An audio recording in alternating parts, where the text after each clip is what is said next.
Yo, what's going on, guys? Crispy Flakes. So for today's video, we have the 10 most underappreciated players in the NBA. This is written by Al-Farouq of Bleacher Report. I was looking to check out his articles and share with you guys, just because I don't always agree with his opinions on things. So it's kind of interesting to see what his mindset is going into these articles here, guys. If you all could do me a quick favor and please drop a like on this video, it would be greatly appreciated. It really helps us support my channel going forward.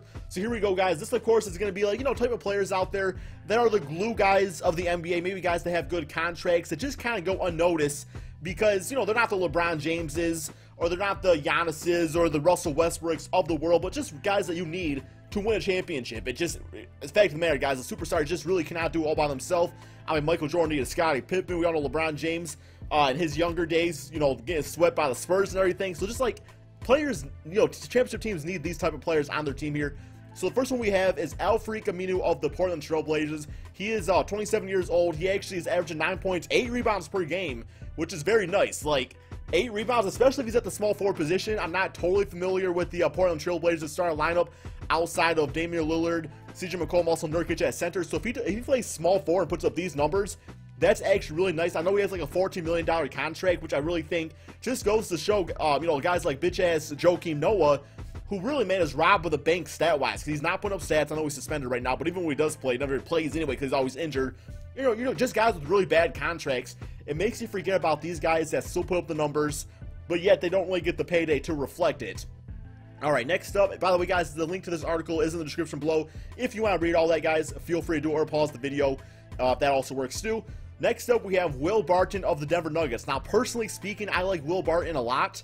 He's a shooting guard / small forward. He's only 26. And actually, his contract, he's only getting paid $3.5 million, putting up 14 points, 5 rebounds, and 3 assists up there. Also playing some good defense, at least getting the steals out there. Now, he is 6'6", 190 pounds. I know he plays alongside Gary Harris at times because Gary Harris, of course, is a shooting guard of the team also. So really what I feel like Will Barton needs to do to really solidify himself in the NBA and really get a max payday is become more of that two-way player. He's a it says right now, he's a well-rounded offensive contributor, but he could really develop that defense, man. That would just be optimal for him because 6'6", could definitely play the small forward position, especially in a small ball lineup. But, being at the same team on Gary Harris might limit him going forward, so we'll see if the Denver Nuggets actually end up paying this man his money, or if he goes to a different team. But I definitely like his stats, and, for $3 million, there's a lot worse you could do out there, right, guys? All right, next up, we have Patrick Beverley of the Los Angeles Clippers. Now, I knew this man was low-key disrespected or is underappreciated because of LeVar Ball's comments, in the debut game of the Clippers and the Los Angeles Lakers, where LeVar was pretty much saying, who the heck is Patrick Beverley? Nobody knows this guy's name. I do remember a few years ago in the Houston Rockets when he did win the skills competition in the All-Star break, so that was definitely cool to see on All-Star weekend, I should say. But yeah, 14 points, 4 rebounds out there, 3 assists. Now, from a point guard standpoint, I definitely am not a huge fan of his assists out there. Maybe I'm underappreciating him, but what I'm thinking of Patrick Beverley as, on a championship caliber team, I do not see him as a starting point guard. Like I said, I might be underappreciating him.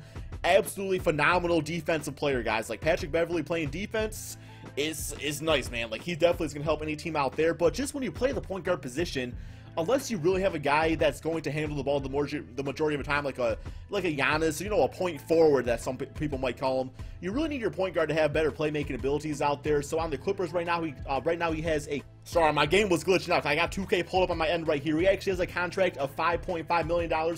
He is on a 1-year deal. Of course, he's age 29, so...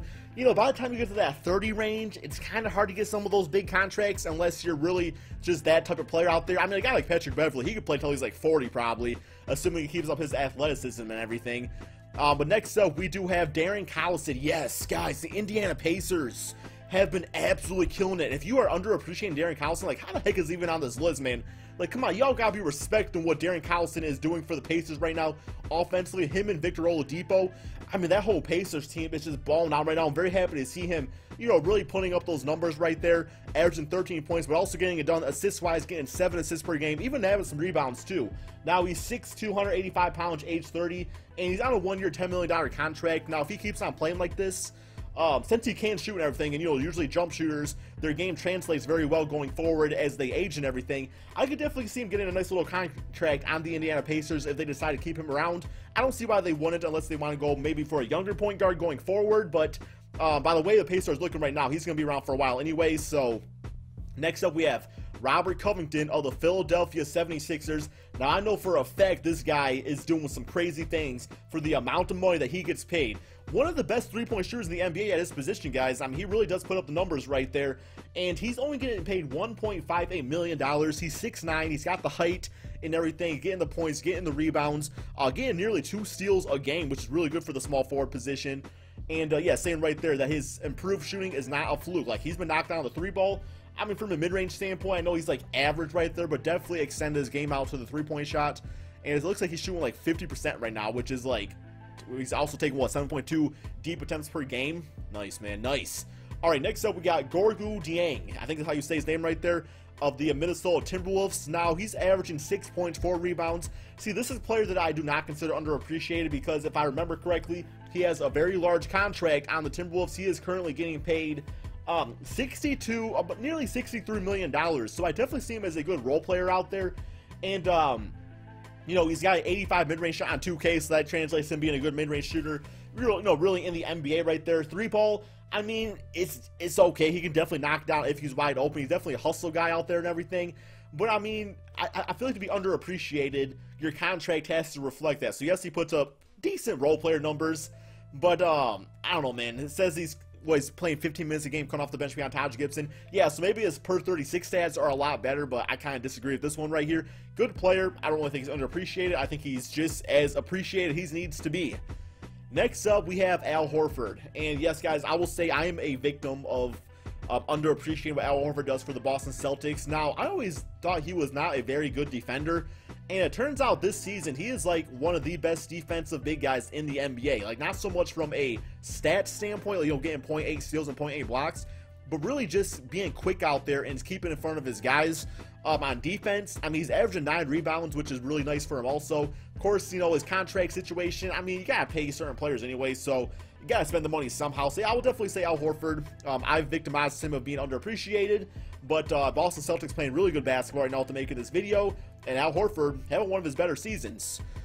Next up, we have bitch-ass Austin Rivers, man. Come on, man. Y'all realize that, like, you could have some legit trades go down for the Clippers team, but I forgot who it was for, but I know Doc Rivers actually said, yo, man, I want to keep Austin Rivers. I'm not going to trade my son away. I forgot who the player was that had prevented them from getting. If you guys can remind me in the comment section below, that'd be greatly appreciated.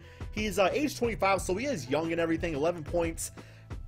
1-2 rebounds a game, 2 assists. The steals is nice. I will say that. The defense is looking nice out there.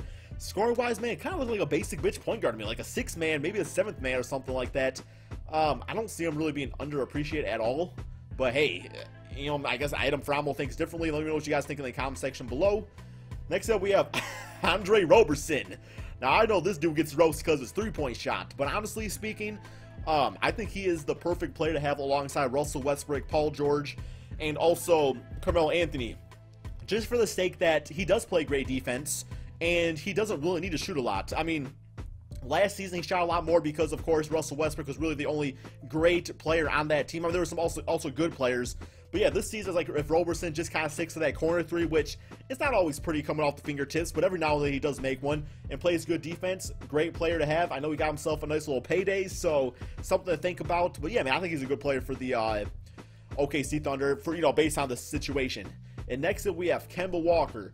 Now, I'm going to say Kemba Walker is a great point guard and everything, guys, but the player I need to replace him with here, or maybe just replace somebody with on this list, is Damian Lillard. I feel like Damian Lillard is one of the most underappreciated point guards in the NBA. Kemba Walker definitely is going down that route also, just in the Eastern Conference, but I do think he has a better chance of making an all-star team just because of being in the weak Eastern Conference. But yeah, man, average of 23 points, 3 rebounds, 6 assists.